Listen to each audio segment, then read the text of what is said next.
Direktora aizgājuši. Mēs varam uzzīmēt rokas teptējums aerobika. Ko tu zīmē? Tev briesmīgs! Tev arī Skolotāji! Cepures! Kas te notiek, jaunieši?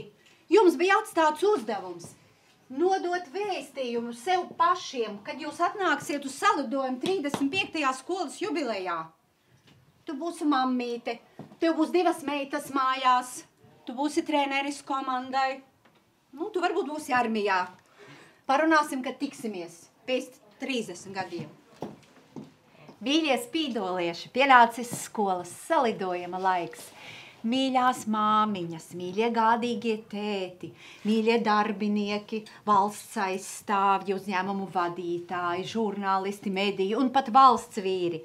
Sirsnīgi gaidam jūs mūsu salidojumā 18. oktobris. Kultūras nams, skola, Spīdola. Tiekamies!